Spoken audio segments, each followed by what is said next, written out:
comics, a Green Lantern once tried to casually recreate an entire solar system from scratch, and the ring itself overheated because it could not keep up with his willpower. Meanwhile, on HBO's Lanterns, Hal Jordan uses that exact same cosmic super weapon to counterfeit $20 bill at a dive bar and win small town bets. Both of those are 100% canon. So which one is the actual DCU Green Lantern?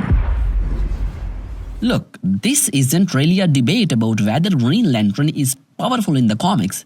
That part is already written in stone. The real question is, what powerful should actually mean for Hal Jordan and John Stewart in the James Gunn's live-action DCU? We are here looking at a shared cinematic universe where Superman is already casually surviving near death cosmic events, and the Justice Gang is here as well, brawling with fifth-dimensional threats. If you drop a guy with a magic battery into that room, he can't just be the construct guy who makes a giant boxing glove.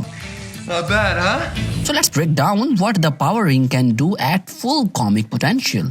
Look at verified feats and figure out how the DCU needs to scale him without breaking either the movies or the TV show. The headline ability is constructs, solid, willpower fueled objects that can be literally anything the wearer imagines, clearly enough to hold together. Basic lanterns stick to simple shapes.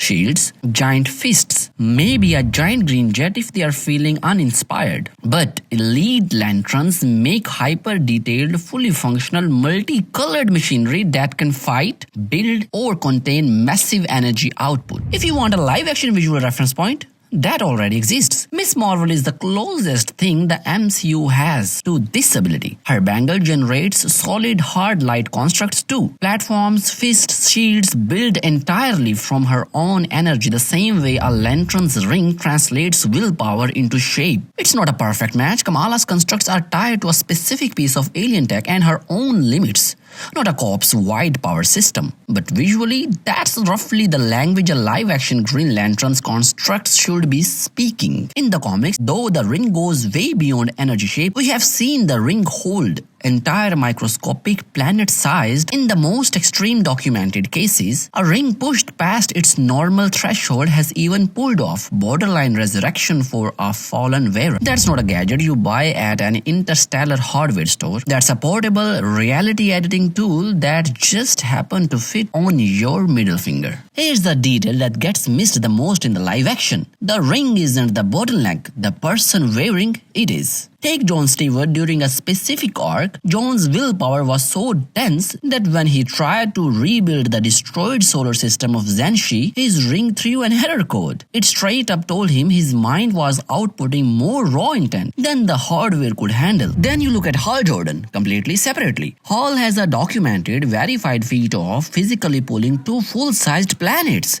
through space using pure courage and willpower. That's the real ceiling of this character. It's not how strong is the battery, it's how much psychological force is pushing through it. Which means an emotionally maxed out Green Lantern is the one of the few heroes in the DC who literally has no hard stopping point written into his mechanics. Constructs steal the spotlight, but baseline travel speed and passive durability are what that actually keep a lantern alive in a cosmic brawl. The Green Lantern Corps patrol 3,600 sectors of space. That is an entire universe to police, which means faster than light travel isn't some rare cinematic power-up reserved for the finale.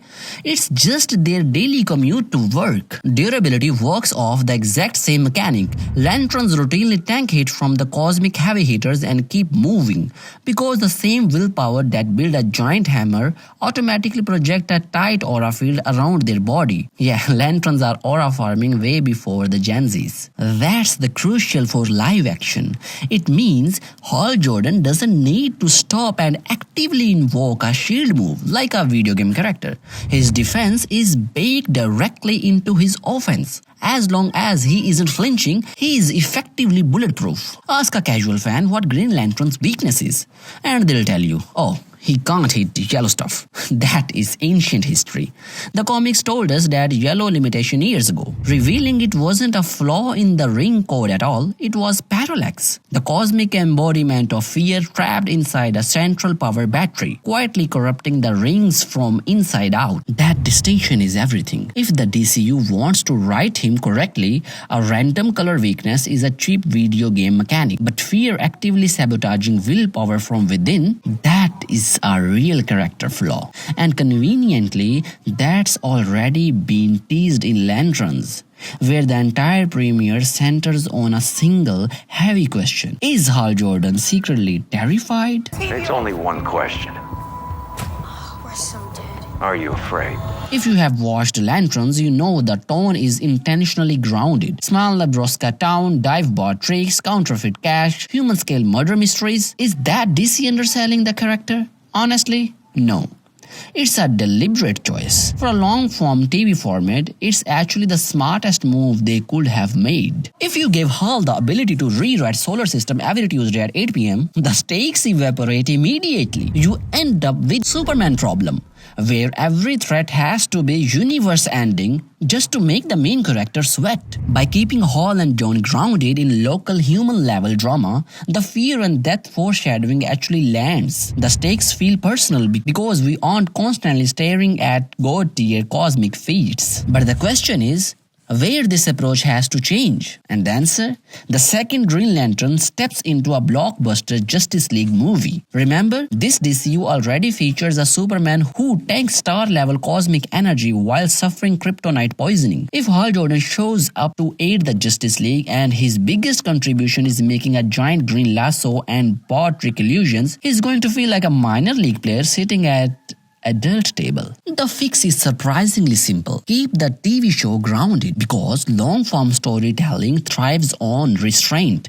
But when the big screen calling comes, turn the tap all the way open. Let us see the true willpower ceiling. Planetary scale constructs, hyperdense defensive fields, and raw energy output that reminds the rest of the league why the Guardians picked these guys to police the galaxy. My honest take? DC doesn't need to retcon a single thing to make this work seamlessly. The source material already handed them the perfect narrative blueprint. Willpower isn't a static state. It fluctuates based on emotional state. That means a grounded, cynical TV version of Hal Jordan and a god-tier cosmic movie version aren't contradicting each other. They are just two different mental states of the exact same guy. The version we are seeing early on is simply a man who has lost his faith in whether his choices actually matter. If the DCU want to show us what a Green Lantern looks like at maximum capacity, they don't need a magical power-up. They just need to show us what happens when Hal Jordan stops side-guessing himself. So,